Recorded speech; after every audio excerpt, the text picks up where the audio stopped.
حذاري ثم حذاري. رياح قوية وشديدة وعواصف رملية ستشتد على مناطق. عليكم ومرحبا بكم. إذا كالعادة مشاهدينا الكرام، توقعات الطقس في الخليج العربي الأيام القادمة بداية من يوم الأربعاء وإلى غاية يوم الجمعة مرورا بيوم الخميس.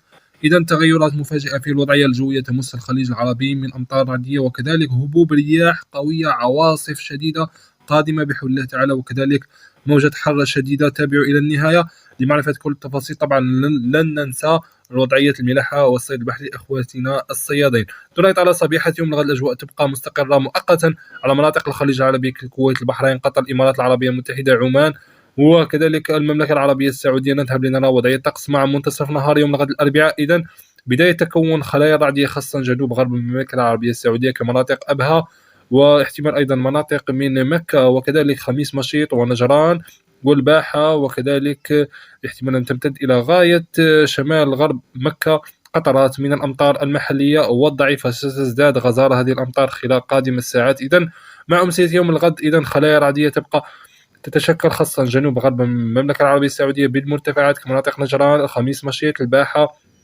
كذلك أبها، واحتمال أيضا مناطق من مكة احتمال أن تمتد إلى غاية تقريبا مناطق كشمال عفيف. إذا مشاهدينا الكرام احتمال لزخات رعدية أيضا مناطق شمال عفيف. يبقى الاستقرار يسيطر على باقي أجزاء الخليج العربي. طبعا الأجزاء التي لا نذكرها بين الفينة والأخرى الأجواء تبقى بها مستقرة إلى حين أن نتعرف على وضعية الرياح وكذلك الملاحة والصيد البحري ودرجات الحرارة. إذا ليلة يوم الغد الكويت وكذلك قطر، البحرين، الإمارات العربية المتحدة وعمان أجواء تبقى بها مستقرة، وأيضا المملكة العربية السعودية عدا تقريبا مناطق من المدينة المنورة قد تشهد بعض التكونات الرعدية بداية من ليلة يوم الغد. ننتقل لوضعية الطقس خلال صبيحة يوم الخميس. إذا مناطق كالخفجي بالمملكة العربية السعودية وأيضا حفر الباطن قد تشهد قطرات مطرية وزخات ضعيفة، وأيضا احتمال أيضا مناطق شمال غرب عفيف الاحتمال لتكونات رعدية منعزلة ومحلية. لكن بداية من منتصف نهار الخميس إذن احتمال لزخات رعدية غرب خاصة مناطق شمال عفيف، وأيضا مناطق بجنوب حفر الباطن بالمملكة العربية السعودية خلايا رعدية محتملة. أيضا مناطق جنوب مكة قد تشهد أيضا هي الأخرى خلايا رعدية احتمال أن تكون مرفوقة بزخات مطرية خاصة مناطق حفر الباطن وأيضا مناطق شمال عفيف بالمملكة العربية السعودية. دولة عمان وكذلك الإمارات العربية المتحدة وقطر والبحرين وكذلك الكويت تبقى بها الأجواء مستقرة. أمسية الخميس ستتوسع رقعات الأمطار أكثر فأكثر والرعود خاصة المناطق الوسطى من المملكة العربية السعودية كمناطق حائل وكذلك عفيف، واحتمال أيضا مناطق حفر الباطن وكذلك مكة وخميس مشيط وأبها والباحة وصولا إلى غاية نجران. يبقى الاستقرار يسيطر على قطر والإمارات العربية المتحدة وعمان وكذلك البحرين والكويت. نذهب لنرى وضعية الطقس مع ليلة الخميس. إذا مناطق حائل ستكون معرضة للمرة لخلايا رعدية قد تغطي زخات مطرية واحتمال أن تمتد إلى غاية مناطق عفيف مشاهدينا كما هو ملاحظ في الرسومات التوضيحية دون إطالة. صبيحة يوم الجمعة إذا صبيحة يوم الجمعة دائما مناطق حائل قد تكون معرضة لزخات مطرية رعدية وأيضا مناطق شمال عفيف بالمملكة العربية السعودية. يبقى الاستقرار يهيمن على باقي أجزاء الخليج العربي. منتصف نهار الجمعة دائما مناطق حائل ستكون معرضة لزخات مطرية وأيضا مناطق شمال عفيف قد تمتد إلى غاية مناطق المدينة المنورة وخلايا رعدية غير مستبعدة طبعا بمناطق أبها بالمرتفعات وأيضا مناطق من مكة بالمملكة العربية السعودية. خلال أمسية الجمعة مناطق حائل تبقى معرضة لزخات رعدية ومناطق المجاورة لها وكذلك احتمال أن تمتد إلى غاية مناطق عفيف وحفر الباطن بالمملكة العربية السعودية وأيضا مكة ونجران.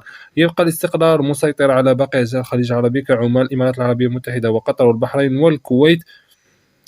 مع ليلة الجمعة إذا أمطار وزخات مطرية غير مستبعدة على مناطق بريدة بالمملكة العربية السعودية. إذا بريدة هذه المرة ستكون معنية بأمطار. طبعا سنتابع التحديثات خلال النشرات الجوية القادمة عند اقتراب المدة أكثر فأكثر.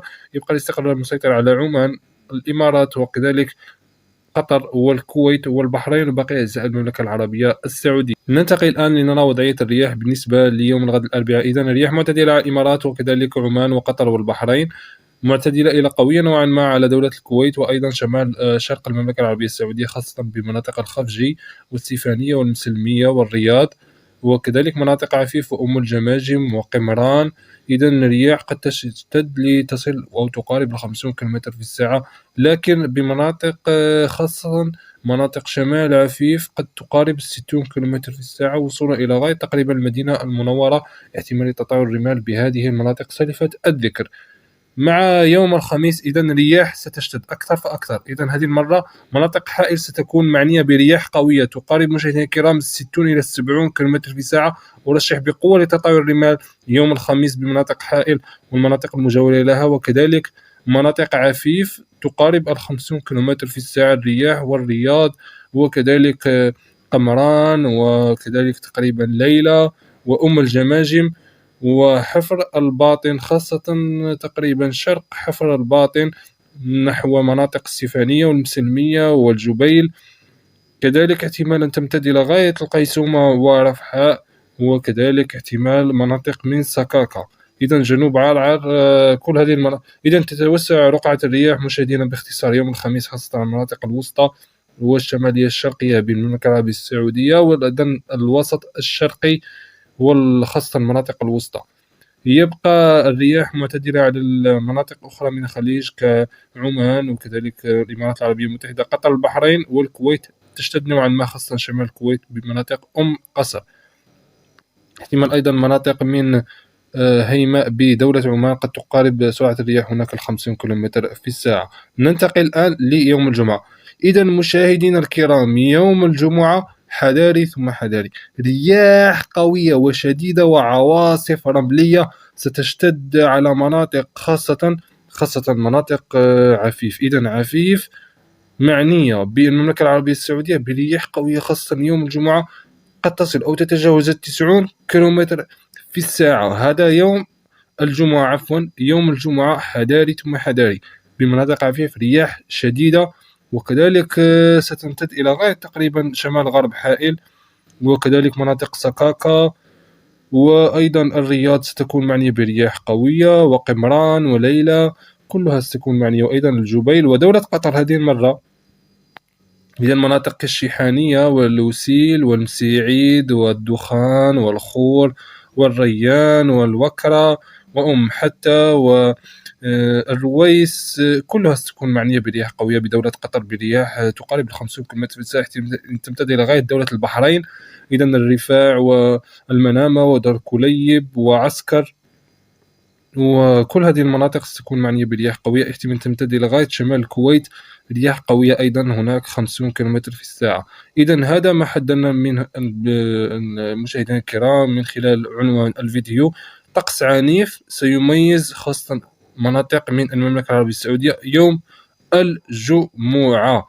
نراقب وضعية الملاحة والصيد البحري بداية من يوم غد. إذا الأربعاء البحر سيكون جميل على سواحل الكويت، البحرين، قطر، الإمارات العربية المتحدة، وأيضا سواحل صحار وكذلك سواحل سواحل مسقط والصور، لكن تقريبا سواحل صلالة وكذلك حلف وقيصد هناك البحر سيكون قليل الاضطراب بدولة عمان. وبالنسبة لسواحل البحر الأحمر في الجهة المقابلة البحر سيكون من قليل الاضطراب إلى مضطرب، خاصة قبالة سواحل جدة. البحر هناك سيكون مضطرب، ارتفاع الأمواج قد يقارب المترين في بعض الأحيان كما هو موضح بأيقونة الأمواج على الخريطة. نرى الآن وضعية الملاحة والصيد البحري وأحوال البحر ليوم الخميس. البحر سيكون قليل الاضطراب إلى مضطرب نوعا مع سواحل البحر الأحمر، وسواحل الكويت تستمتع ببحر جميل وهادئ، وأيضا سواحل البحرين وقطر والإمارات، وكذلك سواحل صحار ومسقط، وتقريبا انطلاقا من سواحل الصور وصولا إلى سواحل صلالة مرورا بسواحل حلف وقيصر البحر سيكون هناك قليل الاضطراب.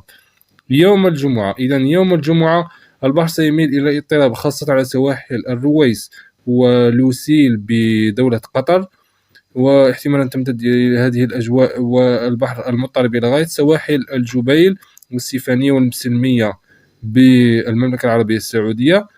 البحر سيكون جميل عموما على سواحل البحرين والكويت والإمارات العربية المتحدة، وأيضا سواحل صحار ومسقط، لكن ابتداء من سواحل الصور وسواحل صلالة مرورا بسواحل حلف وقيصر بدولة عمان البحر هناك سيكون قليل اضطراب، كذلك من قليل الاضطراب إلى مضطرب نوعا ما على سواحل البحر الأحمر، ما عدا تقريبا المملكة العربية السعودية سواحل القنفذة وجيزان البحر هناك سيكون جميل.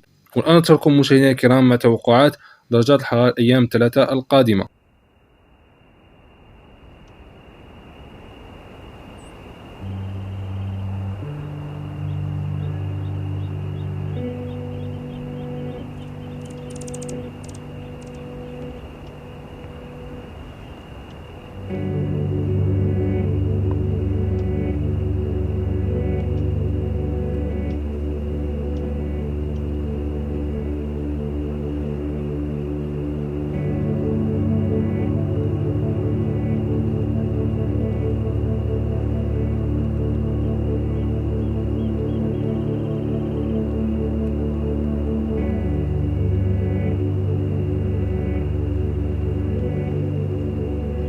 إذا إلى هنا نأتي إلى ختام النشرة الجوية مشاهدينا الكرام. إذا أعجبتكم لا تنسوا الإعجاب والاشتراك وتفعيل الجرس وإخبارنا عن الوضعية الجوية في مناطقكم من خلال التعليقات. لا تنسوا مشاركة النشرة مع معارفكم وأصدقائكم لتعم الفائدة، ونبقى نتابع الوضعية الجوية خاصة مع العواصف والرياح لنحذر وكذلك تفادي الخسائر. خلال النشرات القادمة ستكون متابعة حصرية للرياح والعواصف خاصة عن المملكة العربية السعودية.